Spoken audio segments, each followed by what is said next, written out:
जी हाँ दोस्तों, भोजपुरी की एक बहुत बड़ी खबर निकल के आ रही है। खबर ये आ रही है दोस्तों कि टुनटुन यादव ने फिर गाया डिम्पल सिंह के ऊपर गाना। तो दोस्तों क्या है, खबर की पूरी जानकारी बताएंगे आपको डिटेल में, लेकिन आप हमारे चैनल पर अगर नए हैं तो कृपया सब्सक्राइब जरूर करें। तो आइए दोस्तों, देर न करते हुए वीडियो को शुरू किया जाए। जैसा कि दोस्तों आप लोग जानते हैं कि टुनटुन यादव ने डिम्पल सिंह के ऊपर एक गाना गाया था कुछ दिन पहले, और ये गाना दोस्तों सुनने के बाद में डिम्पल यादव ने अपना रिएक्शन किया था। टुनटुन यादव के ऊपर में केस कर दिया था। मंगैया जवान और डिम्पल सिंह ने मिलकर के टुनटुन यादव पे केस कर दिया था।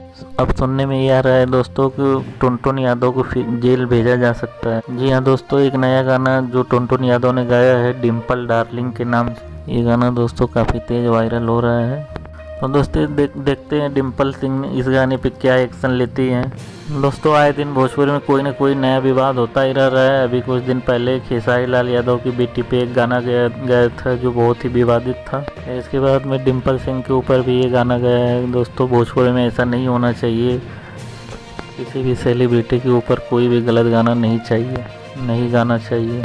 जैसा कि दोस्तों आप लोगों को मालूम है, ये गाना बहुत तेज़ी से वायरल हो रहा है और इसके ऊपर रील बना के वीडियो बना करके यूट्यूब, फेसबुक, इंस्टाग्राम पे भेजा जा रहा है, अपलोड किया जा रहा है। तो दोस्तों ये थी खबर की पूरी जानकारी, और अच्छी खबर जानने के लिए कृपया हमारे चैनल को सब्सक्राइब जरूर करें। और दोस्तों ये वीडियो में आपको क्या अच्छा लगा कमेंट में ज़रूर जवाब दें।